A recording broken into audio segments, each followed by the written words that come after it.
Saat ini ASDP menjadi perusahaan feri terbesar dalam jumlah armada di seluruh dunia. Pecah ombak jauh dari pantai. Oke. Gitu. Artinya apa sih gitu ya? Akhirnya mereka banyak yang nekat gitu ya, datang ke pelabuhan tanpa punya tiket, ya kan nggak bisa putar balik.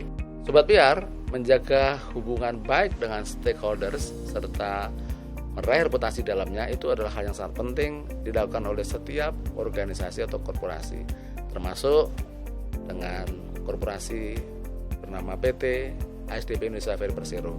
Nah, gimana cara teman-teman di ASDP mengelola itu? Mari kita obrolkan.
Halo Bu Selvi Arifin. Halo Mas Asmono, apa kabar? Aku manggilnya Kak, Bu atau Mbak? Nama aja juga nggak apa-apa. Iya. Harus pakai H, jadi Shelfie. Biar Selvi candu. ya, iya Selvi ya. Nah, Selvi Arifin adalah seorang corporate secretary di PT ASDP Indonesia Ferry dan saya mengenal pribadi beliau cukup lama. Saya kira beliau adalah seorang komunikator sejati. Gitu ya Mbak Selvi ya? Insya Karena pendidikannya komunikasi semua kira-kira ya. Awalnya Iya. backgroundnya S1-nya di UI kan ya. UI, ya. Lalu juga menyelami dunia bisnis sebelumnya mengambil master di MBA. Ya, di UI. Oke, kita akan berbincang-bincang cukup saya kira akan seru sekali dengan seorang Selvi Arifin. Oke, Mbak Selvi, kenapa menyukai atau mendalami dunia komunikasi sampai hari ini? Apa yang membuat Mbak Selvi punya keinginan dari awal atau memang dari cita dari awal di dunia komunikasi sampai akhirnya sekarang menjadi seorang korsek? Boleh cerita dulu. Sebenarnya sih kalau jadi korseknya sebenarnya agak agak kecemplung gitu ya. Karena sebenarnya waktu saya memulai karir di ASDP, sebenarnya awalnya sebagai marketing VP pemasaran dan pengembangan bisnis waktu itu. Oke. Tapi berjalannya waktu itu saya juga pernah memegang project digital di sana. Setelah itu barulah karena ada perubahan struktur saya didapuk menjadi corporate secretary gitu. Kalau ditanya kenapa komunikasi, ya memang komunikasi itu kan ilmu yang sangat unik ya. Maksudnya rasanya semua permasalahan itu bisa selesai dengan komunikasi gitu ya. Ataupun misalnya memang apapun yang kita upayakan kalau dengan komunikasi yang baik, maka itu akan jadi berhasil. Yang susah menjadi mudah dengan komunikasi. Ya, betul. Atau sebaliknya? Bisa juga kebalikannya. Ya. Oke, sekarang kita masuk ke ASDP sendiri. ASDP ini ada salah satu perusahaan yang menurut saya sangat besar sekali ya fungsinya, perannya bagi masyarakat, terutama kalau negara kita negara kepulauan, salah satu negara kepulauan terbesar di dunia. Betul. Ya, atau malah salah satunya, makan Indonesia itu sebagai negara kepulauan terbesar, menghubungkan Sabang sampai Merauke dengan berbagai macam jenis pelabuhan, ada yang perintis, ada yang komersial. Nah, ini gimana ASDP mengolah atau menjaga wilayah kita ini dengan peran ASDP yang sangat vital bagi kehidupan masyarakat? Boleh cerita soal itu? Oke. Jadi gini, mungkin saya sedikit balik ke sejarah gitu Mas Asmono. Jadi sejarahnya itu kan memang ASDP, kalau mungkin Mas Asmono pasti mungkin masih ingat ya, ada Wawasan Nusantara zaman dulu Presiden Soeharto gitu ya. Jadi Wawasan Nusantara itu di mana waktu itu Indonesia tuh pengen dihubungkan gitu ya. Semua pulau-pulau di Indonesia itu terhubung dengan, kalau dulu mungkin ada dari sampai Timur-Timur dulu. Sekarang udah jadi Timur-Timur sampai Los Palos gitu ya. Nah, jadi kalau dulu tuh dimanapun ada pulau yang terpisahkan oleh air, maka ASDP ada di sana. Jadi memang kami itu sebenarnya perannya adalah sebagai jembatan berjalan gitu ya. Makanya tagline kami adalah We Bridge the Nation gitu loh. Kalau ditanya perannya, apakah peran ASDP penting? Sangat penting Mas gitu. Kenapa? Karena ASDP ini tadi sudah disampaikan bahwa kami menghubungkan antar pulau gitu ya. Sehingga kami juga punya sekarang ini kami melayani ada lebih dari 300 lintasan. 300 lintasan di seluruh Indonesia dari Sabang sampai Merauke gitu ya. Kami mengelola 225 kapal gitu. Nah, dari 300 lintasan itu sekitar 70% itu adalah lintasan perintis gitu. Lintasan perintis artinya apa? Itu adalah lintasan-lintasan yang memang ada di daerah 3T gitu ya. Jadi mungkin saya ambil contoh gini. Waktu itu saya pernah tahun lalu pergi ke Morotai, Mas. Pas kita ke sana, kemudian kita ketemu sama bupatinya langsung bilang, boleh nggak nih ASDP ditambah jadwalnya gitu. Kenapa? Karena kalau misalnya di sana tuh pulaunya kan kecil. Morotai itu Maluku Utara ya? Iya. Jadi kenapa mereka sangat membutuhkan logistik dari pulau-pulau luarnya. Waktu itu kalau saya terdekat dari Ternate gitu ya. Kalau dia pada saat misalnya ada cuaca buruk nih, kemudian kapal tidak bisa ke sana, maka barang-barang langsung naik gitu loh, karena memang tidak ada logistik, ya harga naik gitu ya. Itu salah satu contoh aja gitu loh. Jadi peran kami sangat krusial gitu loh. Bagaimana kami bisa menjadi backbone ataupun urat nadi dari logistik perlogistikan meredam inflasi ya. Betul begitu. Menjaga inflasi tetap di angka yang sangat baik ya. Jadi itu salah satu contoh betapa peran kami itu sangat penting untuk daerah 3T itulah gitu, seperti itu. Nah, 300 pulau dengan 240 kapal itu sudah ideal. Tentunya belum gitu ya, karena kan pulau-pulau kita masih banyak gitu ya. Jadi kami sepertinya gini, misalnya kayak di beberapa daerah itu kami juga pengennya sih menambah kapal itu, karena memang ada kebutuhan tadi ya untuk logistik gitu, apalagi daerah pembangunan misalnya seperti sekarang nih di IKN gitu ya. Di sana kan lagi banyak pembangunan gitu. Kalau memang nanti ini kotanya sudah jadi, tentunya tetap akan dibutuhkan logistik dong. Nah, saya rasa kan dari tempat itu, wilayah itu sendiri tidak bisa memenuhi gitu. Nah, pasti butuh dari luar gitu. Nah, bagaimana dong kalau logistiknya? Nah, kenapa kita juga berbeda nih dengan yang kapal biasa gitu, kapal logistik? Karena kami ini kan yang diangkut adalah kendaraan ya, selain penumpang ada kendaraan. Nah, kendaraan itu kalau naik kapal ini dia akan lebih cepat nih. Kenapa? Karena begitu dia kapalnya datang, mobil langsung keluar gitu. Jadi dengan ini tidak ada waktu tunggu gitu. Kalau misalnya memang bawa barang-barang yang perishable, artinya yang mudah cepat busuk gitu ya, maka akan lebih cepat juga nih gitu. Kalau misalnya mungkin di pelabuhan yang umum yang pakai kargo kan mungkin ada dwelling time, nunggu dulu gitu ya, ngantri gitu. Nah, kalau di kapal feri itu yang membedakan salah satu keuntungannya adalah tadi itu begitu sampai langsung mobilnya keluar, langsung dia bisa ke tujuan lanjutnya gitu. Ya, tadi bicara logistik ya. Nah, tapi bukankah tidak hanya logistik saja yang peran yang dimainkan oleh ASDP dalam menghubungkan Nusantara ini? Konon kabarnya tadi sudah disebut soal inflasi ya. Logistik tersedia dengan baik, barang-barang kebutuhan pokok sampai tepat waktu di antar wilayah itu, maka potensi inflasi tinggi itu bisa diredam. Bukankah isu pariwisata juga bisa juga didukung oleh ASDP ini? Gimana cerita? Ada cerita menarik nggak soal kita punya pulau-pulau yang sangat eksotis ya. Misalnya di Komodo dekat Labuan Bajo kan ASDP juga melayani rute itu kan. Ada kisah yang spesifik mungkin dalam konteks pendukung pariwisata yang menarik dibagi pada audiens kita. Ya, kalau pendukung pariwisata ada beberapa yang saya kasih contoh Mas gitu ya. Yang pertama misalnya yang sudah terbukti itu adalah di Raja Ampat. Jadi Raja Ampat itu kami punya kapal dari Sorong menuju ke nama satu tempat namanya Waiseso. Waiseso itu daerah kabupaten. Nah, dulu di Waiseso itu di daerah mana? Di Sorong, dekat Sorong. Oh, Sorong. Ya, dekat Raja Ampat gitu. Nah, dulu waktu kita belum ada di sana gitu ya, itu mereka hanya kecamatan waktu itu. Tapi karena kita buka lintasan ke sana gitu ya, kemudian mulai berkembang dan akhirnya juga digunakan juga untuk wisata ke Raja Ampat, maka akhirnya si Waiseso berkembang dan sekarang jadi kabupaten gitu. Itu salah satu contoh gitu ya. Pemekaran wilayah betul. Betul. Maksudnya intinya bahwa daerah itu ketika kita mulai lintasan di sana, maka dia tumbuh dan berkembang gitu ya. Tadinya perintis, sekarang sudah jadi komersial nih kapalnya gitu, lintasannya gitu ya. Kemudian contoh lainnya tadi disebutkan di Labuan Bajo. Labuan Bajo kita punya kapal wisata yang memang dia mengantar dari dari Pulau Komodonya, dari kota Labuan Bajo menuju daerah-daerah lainnya, kayak misalnya ke bukan Pulau Padar ya, tapi ke ada pulau Pulau Komodonya gitu ya, pulau di sana, Pulau Rinca. Kemudian ada juga di Danau Toba. Danau Toba itu kita juga punya beberapa kapal yang memang ke Samosir ya? Iya, di pulau dari Ajibata ke Ambarita ke Pulau Samosirnya gitu. Dan itu kalau lagi musim liburan ramainya luar biasa Mas gitu. Dan itu waktu awalnya juga tidak terlalu banyak, apalagi kan itu kapal itu ada setelah pasca kejadian kecelakaan yang kalau Mas Asmono ingat ya. Ya, jadi kita hadir di sana gitu kan, itu dan sangat ditunggu-tunggu oleh masyarakat di sana gitu.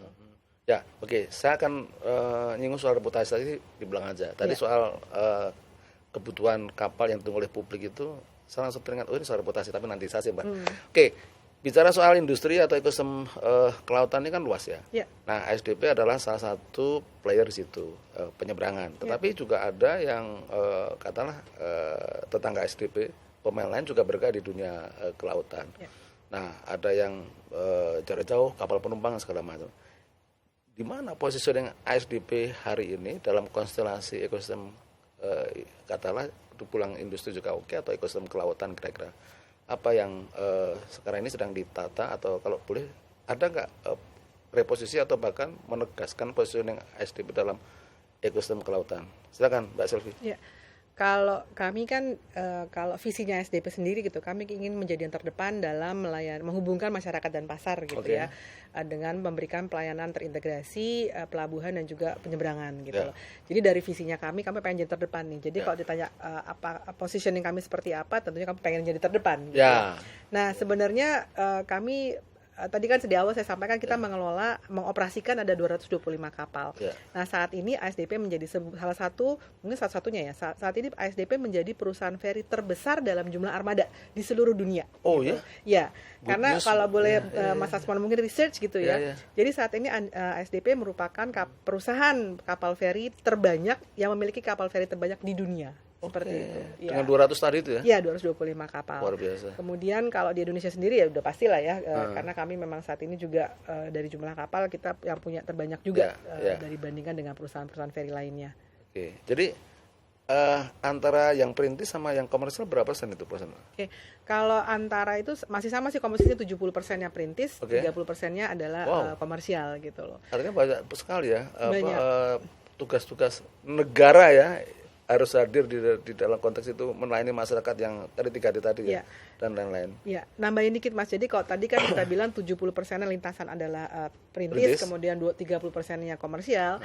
Padahal kalau 70% ini revenue-nya yang disumbangkan hanya sekitar 20%.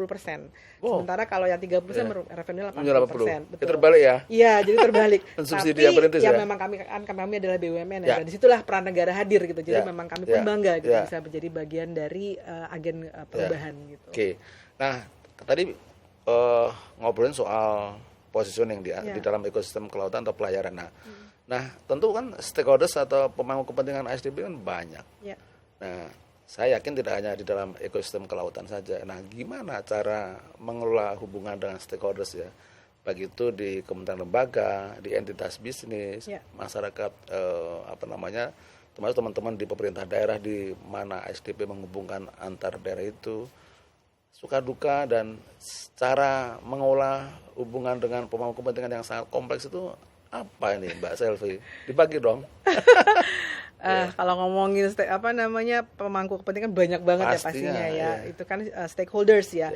Kalau kita ngomongin stakeholders itu kami mencoba mengelompokkannya seperti ini. Yang pertama ada regulator. Gitu ya. Regulator ini tentunya bagian dari pemerintah yang melakukan yang mengatur lah gitu ya, mengatur. Kemudian pasti ada juga pemegang saham karena kami BUMN, pemegang saham kami adalah pemerintah.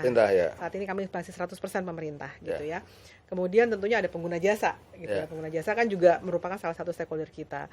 Kemudian ada juga internal karyawan kan juga merupakan stakeholder gitu ya. Kemudian ada juga mungkin lembaga negara lainnya nih gitu kan, ataupun juga bahkan lembaga yang non pemerintah misalnya kayak yayasan lembaga konsumen gitu. Itu kan sebagai perwakilan konsumen ya, dan ada ombudsman, banyaklah stakeholder kita gitu ya. Kalau ditanya bagaimana cara mengelolanya ya pasti dengan komunikasi, itu balik lagi nih dengan kunci yang pertama ya. Kemudian pertama komunikasi itu tentu kita lakukan baik secara reguler maupun secara khusus kalau memang ada kasus-kasus khusus gitu ya.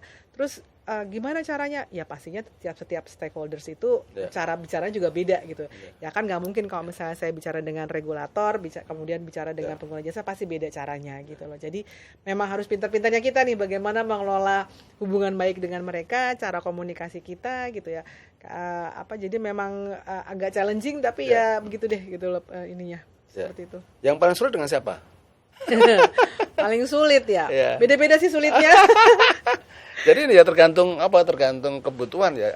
Artinya cara dan metodenya mengikuti itu ya. Tidak satu metode harus sama dengan yang lainnya. Oke, nah sedikit mengorek yang hubungan dengan stakeholder, terutama pelanggan ya, ataupun publik ya, ya pelanggan saya kira. Ini era digital ya. Iya. Digital dengan haru birunya media sosial dan segala macam. Nah, tadi saya mengatakan mana yang paling sulit. Nah, kalau misalnya ada komplain dari pelanggan, ini termasuk sesuatu yang sulit nggak dikelola? Karena dengan era medsos yang menjadikan semua orang bisa berkata, berkomentar apa saja terhadap sebuah layanan publik dan layanan komersial. ASDP punya kisah tentang itu yang bisa di-share agar manajemen kepada pelanggan itu betul-betul sangat smooth dan bisa memberikan jaminan kepastian bagi pelanggan juga bahwa dia dilayani dengan baik. Silakan. Baik, kalau dengan pelanggan tentunya ya juga caranya juga berbeda tadi saya bilang ya. Kalau pelanggan itu kita memang saat ini banyak menggunakan sosial media gitu. Dan memang karena memang eranya juga sekarang udah sosial media banget ya Mas ya. Jadi kami menggunakan sosial media, kami tentunya ada punya Instagram, punya Twitter, punya Facebook gitu, punya YouTube gitu. Cuma memang yang paling untuk via WhatsApp juga ada sih. Jadi memang tapi call center gitu ya. Cuma kalau di sosial media kami yang paling aktif mungkin yang paling kami gunakan adalah Instagram. Instagram itu juga kami mencoba untuk membagi dua. Jadi kami punya satu yang memang khusus korporasi, satu lagi khusus pelanggan atau pelayanan. Kalau korporasi itu memang biasanya kontennya itu adalah semua informasi tentang korporasinya, misalnya kegiatan-kegiatan event korporasi, kemudian mungkin kinerjanya korporasi gitu. Ada juga kadang-kadang informasi dari yang pelayanan itu kita masukkan ke sana, tapi kita sifatnya repost gitu. Jadi memang kami sengaja memisahkan karena balik lagi nih, karena memang kami merasa kalau bicara dengan pelanggan tuh gayanya nggak bisa dengan kalau misalnya dengan korporasi yang sifatnya korporasi gitu ya. Kalau di korporasi ini kan kami pakai ASDP_ID gitu ya. Sementara kalau yang pelayanan itu ASDP 191. Nah, kalau konten-konten di ASDP 191 ini biasanya gaya tuh lebih ngepop gitu ya, lebih yang anak muda. Ada yang mungkin kadang-kadang alay gitu kalau memang diperlukan. Tapi intinya gaya bahasanya beda gitu. Karena memang kami mencoba berbicara dengan stakeholder berbeda. Kalau di sosial media yang ASDP_ID itu kan lebih kepada kami ingin misalnya kepada pemegang saham gitu ya. Ini loh kinerjanya kami gitu. Mungkin kami belum sempat nih gitu ya sowan ke mereka, jadi lihat dulu deh Instagram kami deh gitu misalnya. Ada juga kepada media, kepada publik gitu ya, atau mungkin kepada stakeholder lain gitu. Yang memang kan nggak mungkin saya ngasih tahu kinerja dengan bahasa alay kan Mas gitu. Jadi seperti itulah lebih gitu formal ya. Nah, kalau tadi ditanya kemudian apakah challenging pasti, apalagi kalau misalnya sekarang ini kadang-kadang ngantri aja gitu ya. Mungkin kalau cerita pada saat lebaran itu kan antriannya ya pasti yang namanya lebaran ya kan semua orang pengen mudik gitu, pasti kan ada ada banyak kendaraan yang ke sana. Terus kadang-kadang kan kita bilang ya mereka ngantri nih misalnya agak lama, kemudian protes gitu, langsung komplain gitu ya. Padahal sebenarnya di tiket kita itu kan dibilang bahwa waktu yang dipilih adalah waktu kedatangan di pelabuhan misalnya. Kita berbeda memang dengan pesawat gitu. Kalau pesawat itu dia ya waktu yang dipilih saat membeli tiket adalah waktu pesawatnya terbang gitu. Kalau kami enggak, kami ini yang waktu yang dipilih adalah waktu masuk pelabuhannya. Nah itu kan juga harus edukasi ya diperlukan. Nah kalau misalnya nanti sampai sana ini ngantri nih gini, ya itu harus dikelola ya Mas ya. Jadi dan semua orang yang tadi dengan cepatnya bisa langsung mention siapa itu, bisa mention Asmono Wikan gitu ya. Aduh langsung deh gitu. Tapi ya intinya memang itu tantangannya sih gitu. Jadi bagaimana kita bisa memberikan edukasi gitu ya, dan juga informasi kepada para pengguna jasa kita. Oke, tahan dulu. Nanti ada kisah, saya ingin mendengar cerita dari Mbak Shelfie tentang gimana cara mengolah situasi yang tidak menentu, seperti kasus penyeberangan di masa arus mudik lebaran atau tahun baru Natal.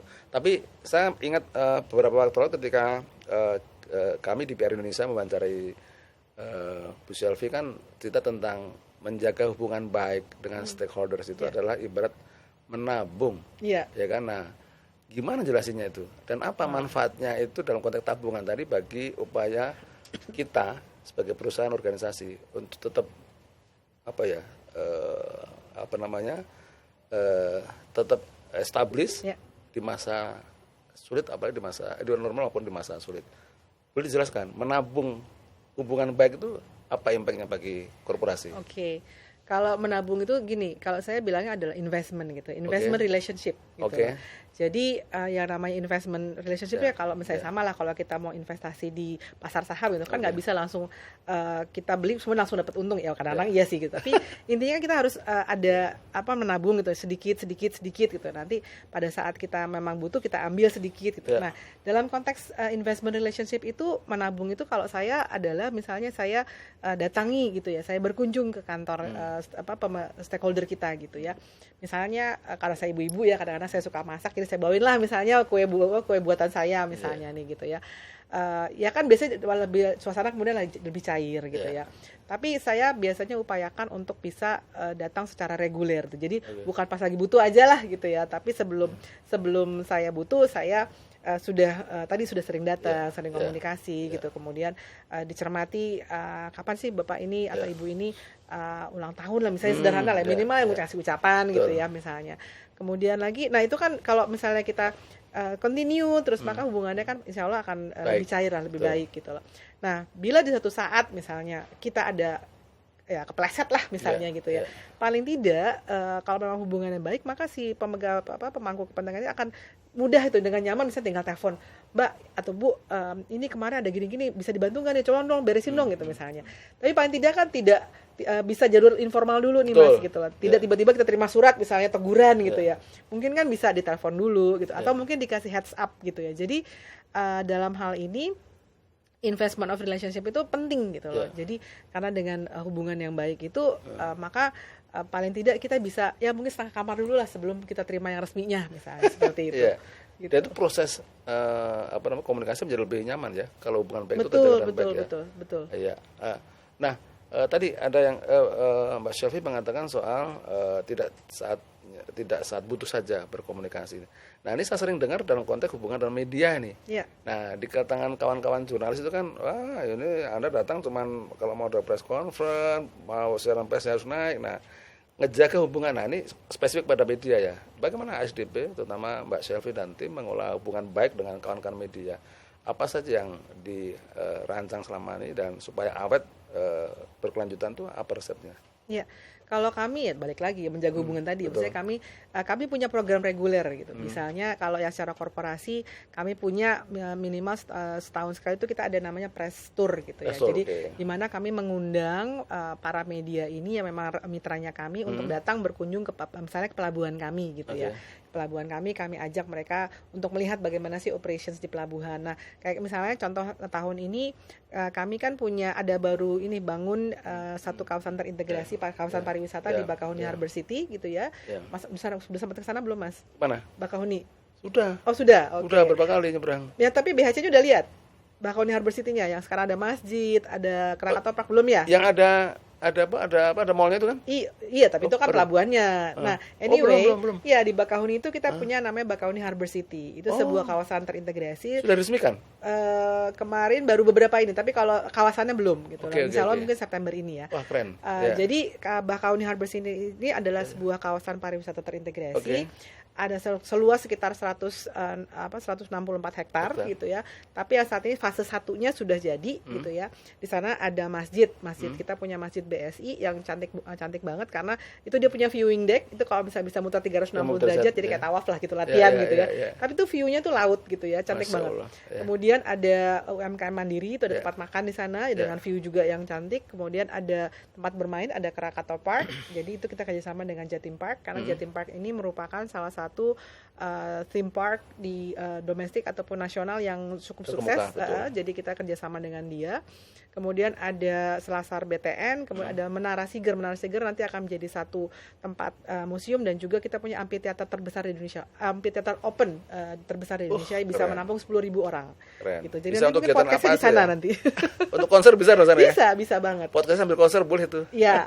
Jadi tadi saya cerita waktu itu kita ajak media ke sana gitu. Kita sambil ajak mereka jalan-jalan gitu ya, ngelihat Bakahuni Harbor City perkembangannya seperti apa. Terus kami juga ajaklah mereka main lah di Krakatau Park gitu ya.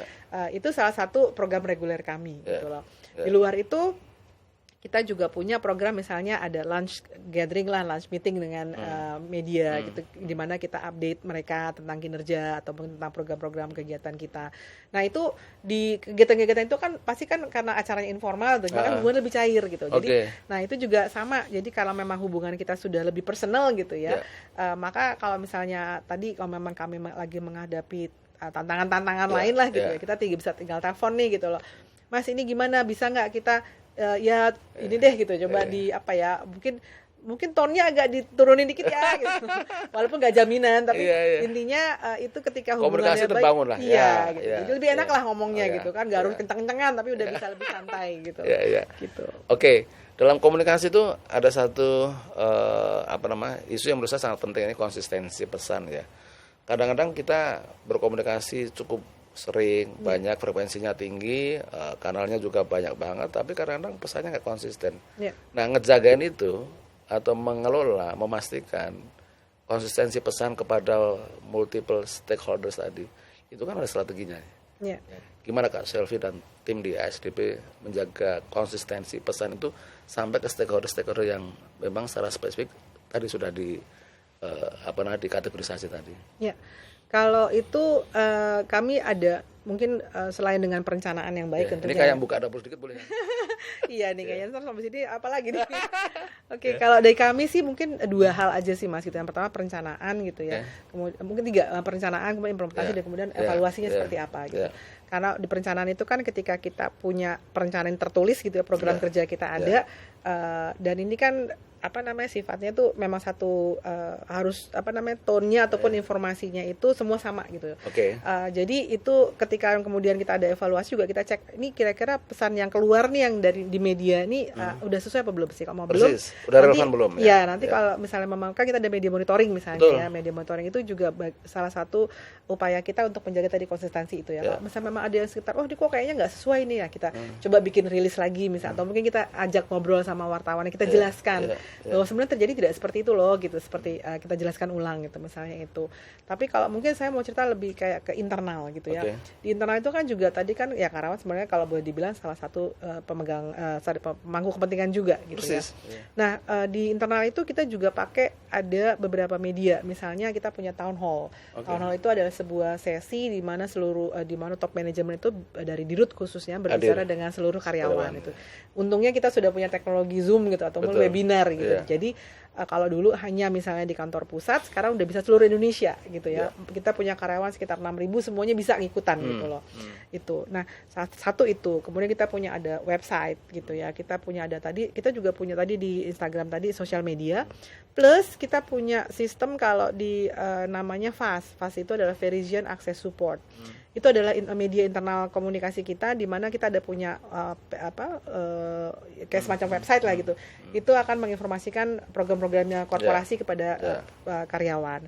Plus kita punya ada namanya WhatsApp for Business gitu ya. Jadi di mana kita ada WhatsApp Blast gitu ya, Telegram juga ada. Itu juga sama mengupdate beberapa program-program itu. Tadi kan kita udah panjang ngobrol tentang dampak pengolahan komunikasi atau hubungan dengan pemangku kepentingan. Nah, bisnisnya itu di mana ceritanya? Apakah hubungan dengan mengelola hubungan baik dengan pemangku kepentingan itu langsung berdampak pada bisnis yang tadi saya tanya soal laba tadi yang luar biasa tumbuhnya tadi, atau indirect sebenarnya? Jalurnya gimana? Menerangkan tabungan hubungan baik dengan tadi kepada goals-nya berupa bisnis perusahaan itu, rutenya gimana? Boleh diceritakan dulu? Boleh dong. Jadi gini Mas, kalau kami hubungan baik gitu. Tadi kan kita di awal bahas banyak bahwa dengan komunikasi yang baik, dengan cara gaya komunikasi yang baik itu kita bisa membina hubungan yang baik gitu ya. Pertama itu dulu gitu loh. Nah saya mungkin ambil contoh 2 tahun lalu, kalau mungkin Mas Asmono ingat, pada saat angkutan lebaran tuh ada antrian yang cukup panjang gitu di ya. Merak itu di ya. Merak, gitu. 2022 nggak salah. Ya kalau saya nggak salah 2022. kemudian itu antriannya cukup panjang gitu loh. Karena waktu itu kan ceritanya habis COVID gitu ya, orang-orang baru boleh melakukan perjalanan. Terus kita sebenarnya sudah menerapkan digitalisasi ticketing very easy itu sudah tahun 2020, tapi karena ya COVID nggak ada yang pergi, jadi nggak ada yang tahu. Singkat cerita, waktu itu tidak banyak orang yang tahu bahwa mereka sudah harus punya tiket dulu gitu ya, sebelum sampai pelabuhan gitu loh. Akhirnya mereka banyak yang nekat gitu ya, datang ke pelabuhan tanpa punya tiket, akhirnya Gosok lagi. Ya gitu. Jadi intinya kan gini, kalau misalnya di kereta api ataupun di pesawat tidak punya tiket, orang ya udah tinggal balik gitu ya. Nah kalau ini mobil, coba bayangin misal trailer 100 meter gitu ya, sudah di depan toll gate itu, di depan loket, nggak punya tiket ya kan nggak bisa putar balik pasti. Sementara belakangnya udah banyak kendaraan lagi gitu. Bener, kan. ya. Jadi akhirnya itu kondisi-kondisi yang kita hadapi gitu loh. Nah akhirnya waktu itu kan sempat jadi polemik lah gitu ya. Wah udahlah semuanya tadi ya, pemangku kepentingan semuanya pada protes gitu. Ini gimana gitu. Akhirnya setelah kejadian itu 2 minggu setelah kita selesai mengelola angkutan lebaran tahun 2022, kita langsung melakukan roadshow. Roadshow-nya bukan pameran ya, tapi roadshow itu adalah kita safari ke seluruh pemangku kepentingan. Gitu Mas.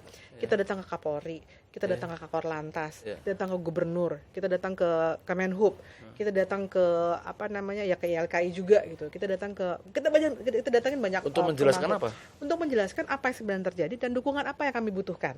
Oh, gitu. Oke. Nah, setelah supaya itu tahun berikutnya nggak terjadi. Betul, gitu. Jadi yang kami lakukan itu adalah kami roadshow. Tadi kami membina hubungan baik lagi. Kami jelaskan apa yang terjadi. Kemudian kami juga lawarkan solusinya, gitu. Bahwa ini bisa lebih baik apabila ini dilakukan, gitu ya.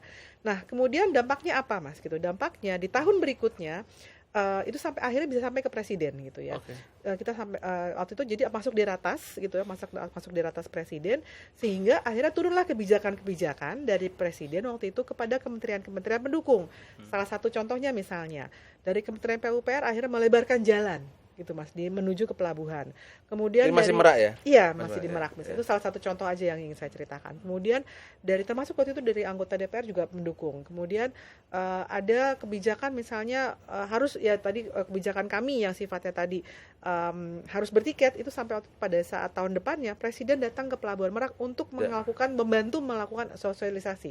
Jadi Pak Presiden bikin video yang ditayangkan gitu bahwa Anda sebelum mudik punya tiket dulu gitu loh. Itu kan luar biasa Mas gitu ya. Luar biasa. Kemudian ada lagi dari Kemenhub juga ada kebijakan misalnya waktu itu ada mengenai surat izin berlayar gitu ya. Jadi dulu memang butuh waktu, maka dari Kementerian Perhubungan pokoknya tidak boleh lebih dari 10 menit gitu ya. Itu kan kebijakan yang akhirnya membuat operasional kita lebih lancar. Nah, setelah tadi roadshow itu kita lakukan gitu ya. Akhirnya tadi ada kebijakan-kebijakan dari para pemangku kepentingan itu, akhirnya yang terjadi apa? Di tahun berikutnya lancar gitu. Tidak ada antrian sama sekali gitu loh. Antrian ada yang namanya balik lagi ya, namanya angkutan lebaran pasti ada antrian. Jadi ini saya juga jelaskan nih, bukan penumpukan ya, bukan kemacetan. Karena kalau kemacetan itu artinya ada chaos. Tapi ini antri gitu ya. Bukan chaos, tapi ngantri gitu ya. Nah, itu yang terjadi Mas gitu. Nah, terus kemudian kaitannya apa dong dengan kinerja, dengan bisnis gitu.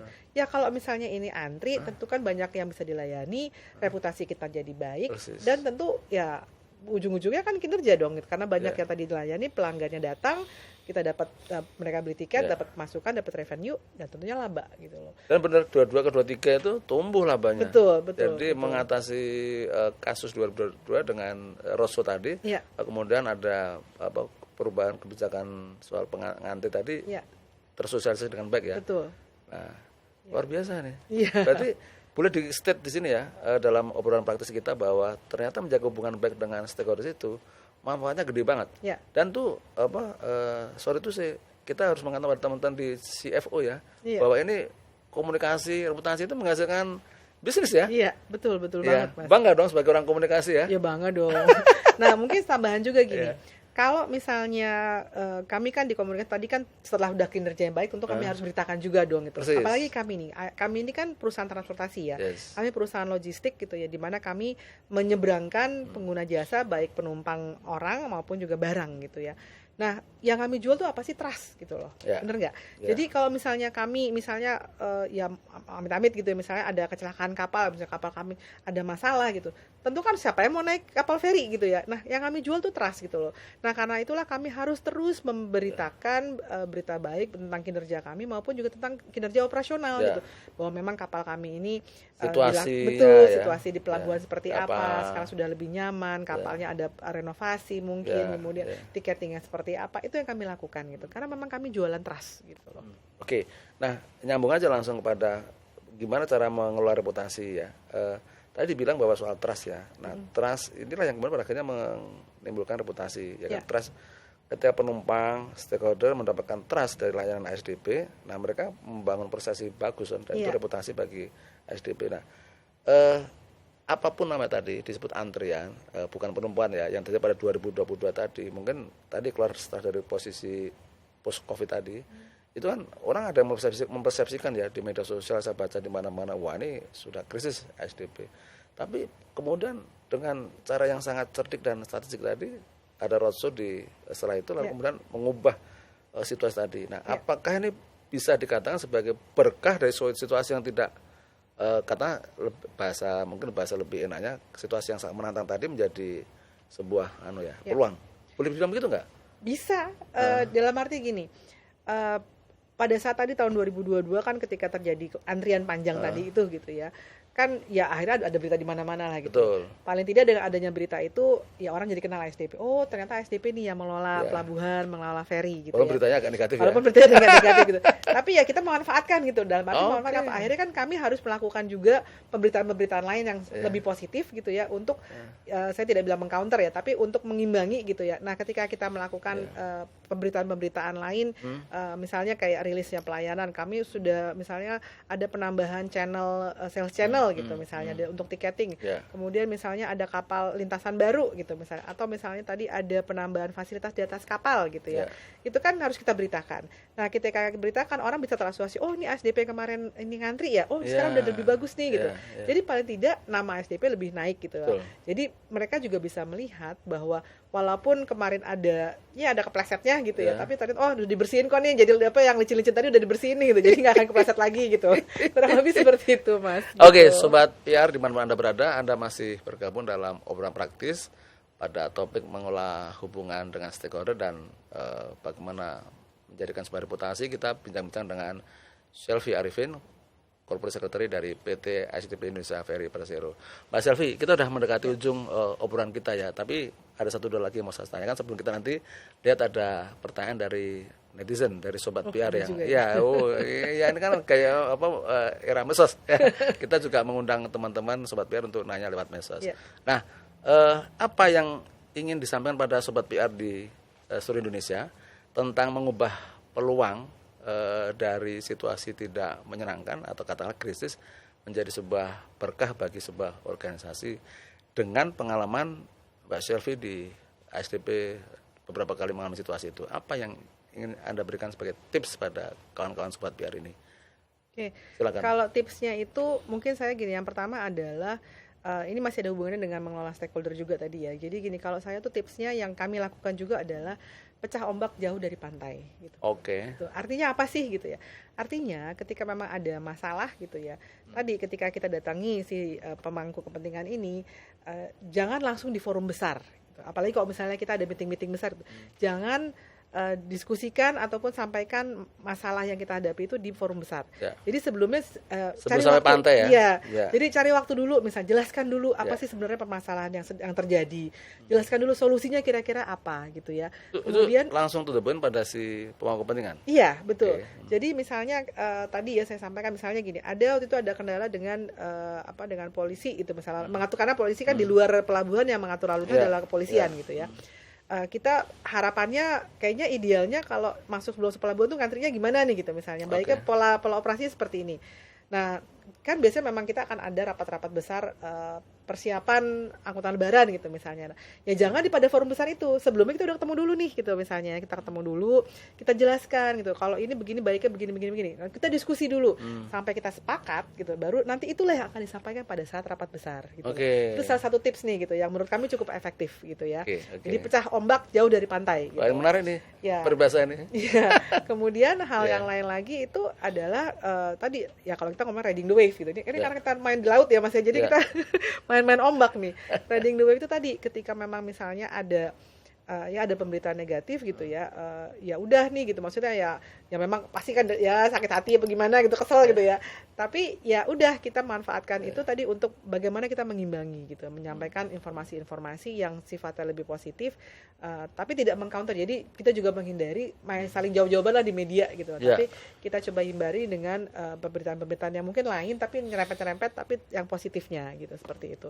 Itu sih 2 tips yang mungkin beberapa yang kami anggap cukup efektif dalam mengelola reputasi seperti itu. Ya, karena kan tidak mungkin sebuah organisasi atau korporasi tidak mengalami situasi yang menantang kan atau krisis, jadi mesti be ready ya. Buat PR, kita sekarang memasuki segmen praktis bertanya. Ada sejumlah pertanyaan yang kami himpun dari teman-teman sobat PR melalui media sosial kami. Berikut pertanyaannya, satu-satu akan saya bacakan untuk dijawab oleh Mbak Selvi Arifin. Kita ke layar sini teman-teman yang atau sobat PR yang sudah bertanya. Nah, pertanyaan dari Ed Hriman ini, Mbak Selvi, bagaimana sih cara SDP memanfaatkan teknologi untuk membangun komunikasi yang lebih efektif dengan stakeholder? Lagi-lagi bukan stakeholder, dengan pemanfaatan teknologi komunikasi. Apa cerita tentang itu dari SDP yang bisa di-share ke teman-teman sobat PR?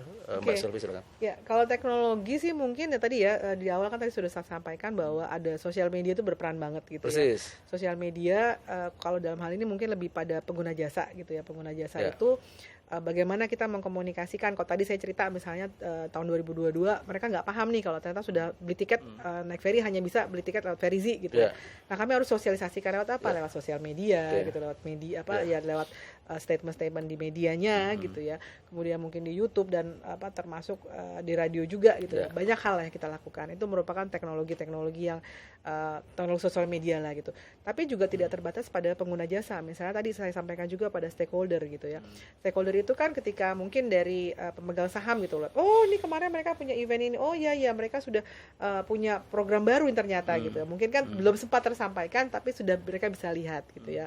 Mungkin itu salah satu teknologi yang bisa kita gunakan. Terus kalau yang lainnya tadi saya sampaikan kalau misalnya stakeholder internal gitu ya, karyawan gitu. Kita punya tadi ada FAS gitu ya. Ada mungkin juga town hall gitu ya dengan menggunakan webinar ataupun Zoom gitu ya. Sehingga komunikasi dari atas ke bawah itu semua nyampe. Kalau saya tuh selalu ngomong begini bercandanya. Kalau misalnya kita dianggap internal communication kita itu efektif kalau misalnya direktur utama menyatakan ada satu pesan, satu ajakan atau mungkin satu gerakan gitu, satu visi atau sesuatu yang disampaikan, itu kalau saya ke Merauke, saya tanya OB-nya yang lagi nyapu, saya tanya kamu tahu nggak? Tahu, itu berarti efektif. Gitu.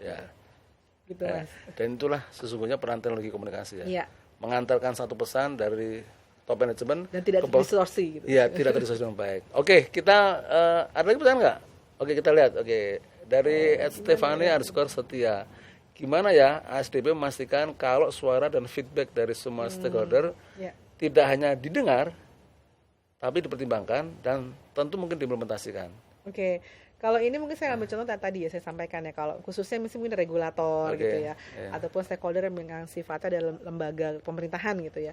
Tadi saya sampaikan pecah ombak jauh dari pantai gitu. Jadi ketika mereka punya pendapat gitu ya kita kan lebih baik dengernya pada saat private gitu kan Mas. Misalnya Mas Hasmono punya feedback saya nih kemudian ya mendingan kan kita berdua gini ya Mas Hasmono daripada nanti misalnya Mas Hasmono lagi dalam forum besar lagi seminar ngomong itu gini kan gak enak kan gitu.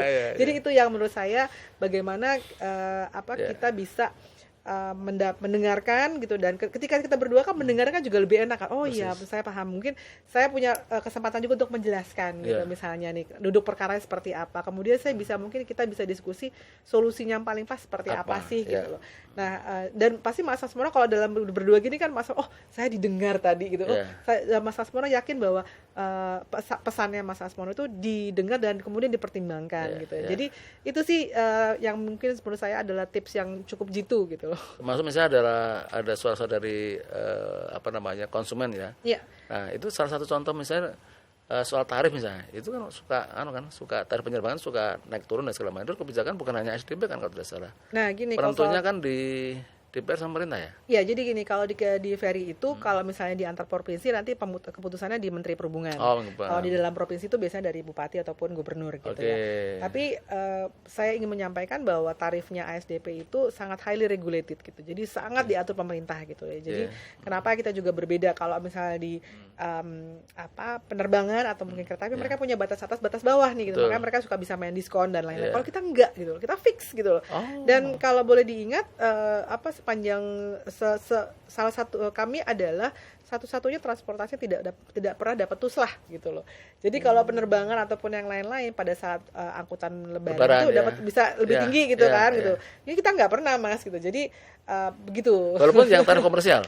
Iya, tidak pernah ada tuslah. Iya. Tapi bahwa itu didengar oleh ASDP dan kemudian disampaikan dalam proses penentuan tarif kan pastilah ya. Iya, pasti tentu. Oke, masih ada satu pertanyaan kalau nggak salah ya. Oke, ini dari Pink Tetik. Wah, ini namanya keren banget akunnya. Bagaimana ASDP meyakinkan stakeholder untuk tak percaya pada ASDP apabila dari krisis? Nah, tadi mungkin kisah 2022 tadi dan rosonya. Itu cara meyakinkannya ya. Silakan. Mbak Shelfie. Kalau cara meyakinkannya ada dua sih kalau saya. Maksudnya yang pertama adalah tadi bagaimana kita tadi bisa menyampaikan tadi ya pecah ombak jauh dari pantai. Jadi kita sampaikan dulu gitu ya kepada mereka. Kepada stakeholder. Yang kedua adalah dengan pemberitaan positif gitu loh. Jadi ibaratnya kalau mungkin anjing bonggong kafilah tetap berlalu gitu. Jadi walaupun ini ada yang negatif ya tetap aja memberitakan positif gitu. Untuk apa? Supaya imbang dan juga orang tahu kok walaupun mungkin kita tadi kepleset gitu ya, tapi mereka tahu, mereka yakin bahwa ASDP melakukan hal yang lain kok ataupun hal yang baik untuk memperbaiki apa yang tadi kita kepleset inilah gitu, seperti itu. Jadi intinya ya trust itu kan harus terus dibangun ya, walaupun ada krisis tapi tetap kita juga menyampaikan bahwa ya kita memang ada krisis tapi kami juga melakukan hal lain kok gitu ya. Ini kami sedang kelola tapi kami juga melakukan ini loh, ada loh hal-hal lain yang positif yang kami lakukan gitu, seperti itu.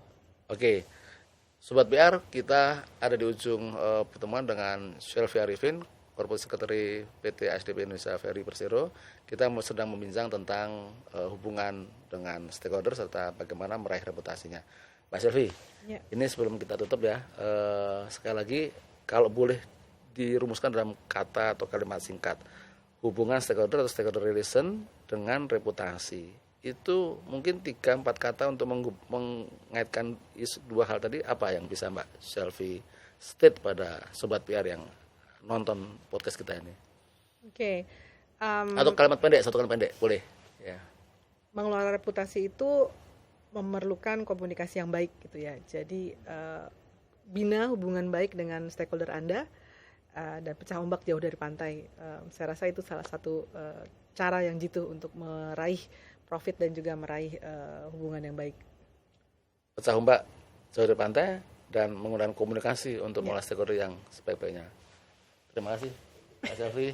Sobat PR, akhirnya usai sudah bincang-bincang saya bersama Shelfie Arifin, Corporate Secretary PT ASDP Indonesia Ferry Persero, dalam topik mengolah hubungan dengan stakeholder serta mengelola reputasi di dalamnya.